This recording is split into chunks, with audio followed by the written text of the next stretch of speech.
Hi friends, ராஜா தீன்சா cooking சேனலில் இன்றைக்கி என்ன பார்க்க போகிறோன்னா, பீன்ஸ் கேரட் முட்டை போட்டு ஒரு சூப்பரான ஒரு பொரியல் ரெசிபி தான் பார்க்க போகிறோம். வாங்க, ரொம்ப ஈஸியாக ஒரு சிம்பிளாக டேஸ்ட்டாக எப்படி செய்யுன்னு பார்க்கலாம். ஒரு கடாய் வச்சுட்டு ஒரு 3 டேபிள் ஸ்பூன் அளவுக்கு ஆயில் ஊற்றிக்கலாம். எண்ணெய் நல்லா காஞ்சதுக்கப்புறம் சோம்பு ஒரு 1/4 ஸ்பூனும், கடுகு உளுந்தம் பருப்பு ஒரு 1/2 ஸ்பூனும் போட்டுக்கலாம். இது நல்லா பொரிஞ்சுக்கட்டும். இந்த சைடிஷ் வந்து ரச சாதம், சாம்பார் சாதம், புளி சாதம்லாம் வச்சு சாப்பிடும்போது டேஸ்ட்டு சூப்பராக இருக்கும். இது சப்பாத்தி கூட வச்சு சாப்பிடும்போது சூப்பராக இருக்கும். இதை வந்து உங்கள் வீட்டில் கண்டிப்பாக ட்ரை பண்ணி பாருங்கள். இப்போ வந்து நல்லா கடுகு உளுந்து சோம்பு எல்லாம் நல்லா பொரிஞ்சு வந்துருச்சு.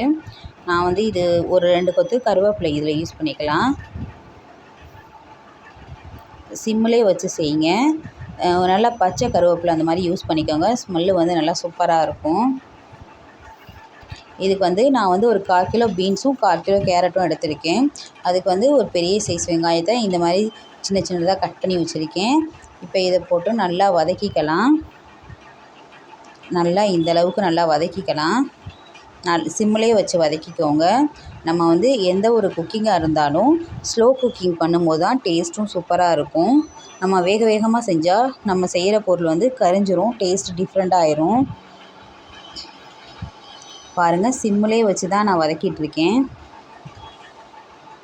1/4 கிலோ பீன்ஸும் 1/4 கிலோ கேரட்டும் நான் இந்த மாதிரி கட் பண்ணி வச்சுருக்கேன். கட் பண்ணி தண்ணியில் போட்டு வச்சுருக்கேன். நல்லா ஃப்ரெஷ்ஷான கேரட் பீன்ஸ் கிடச்சிச்சு. இதை வந்து நல்லா குட்டி குட்டியாக சாப் பண்ணி வச்சுருக்கேன். இதில் வந்து நீங்கள் காரத்துக்கு வந்து வரமிளகாயும் யூஸ் பண்ணிக்கலாம், இல்லைனா பச்சை மிளகாயும் யூஸ் பண்ணிக்கலாம். வரமிளகாவோட பச்சை மிளகா போடும்போது டேஸ்ட் இன்னும் சூப்பராக இருக்கும். நான் வந்து குழந்தைங்கள்லாம் வந்து சாப்பிட்றதுனால அதை எடுத்து போட்டு இது பண்ணி சாப்பிடுவாங்க, கொஞ்சம் டிஸ்டர்பன்ஸாக இருக்கும்னு சொல்லிவிட்டு நான் மசாலா யூஸ் பண்ணியிருக்கேன். மசாலா அது என்ன மசாலான்னு சொல்லிவிட்டு போடும்போது உங்கள்கிட்ட சொல்கிறேன். இப்போ வந்து நல்லா இந்தளவுக்கு வெங்காயம் நல்லா வதங்கினதுக்கப்புறம் பீன்ஸ் கேரட்டை நம்ம வந்து இதில் வந்து தண்ணி அலசிட்டு அள்ளி வச்சுக்கலாம். கொஞ்சம் கூட தண்ணி இல்லாமல் போட்டுக்கோங்க. இந்த பொரியலுக்கு தேவையான அளவுக்கு உப்பு இந்த இடத்துல யூஸ் பண்ணிக்கலாம்.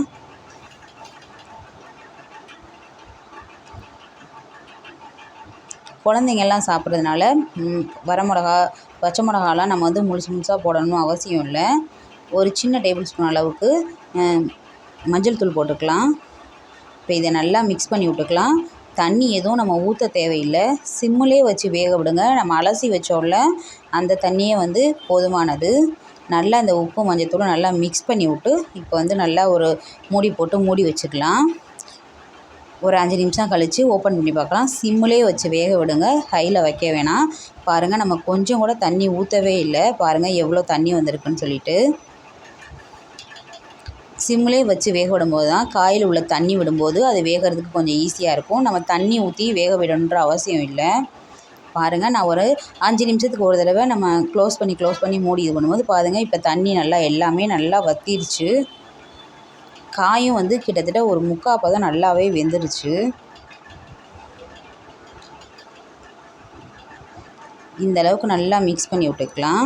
இப்போ வந்து இந்த இடத்துல நான் வந்து பச்சை மிளகாயும் வரமிளகாயும் போடலைன்னு சொன்னேன்ல, இந்த இடத்துல வந்து நான் வந்து மேகி மசாலா யூஸ் பண்ணுறேன்.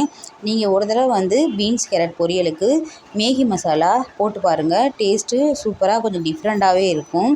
இது வந்து சப்பாத்தி கூடையெல்லாம் வச்சு சாப்பிடும்போது கொஞ்சம் நல்லா டிஃப்ரெண்ட்டான டேஸ்ட்டாக இருக்கும். நல்லா சூப்பராக ருசியாக இருக்கும். குழந்தைங்களும் நல்லா விரும்பி சாப்பிடுவாங்க.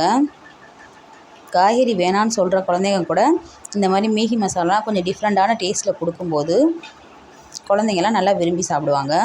இப்போ இந்த மேகி மசாலாவை போட்டு நல்லா மிக்ஸ் பண்ணி விட்டுக்கலாம்.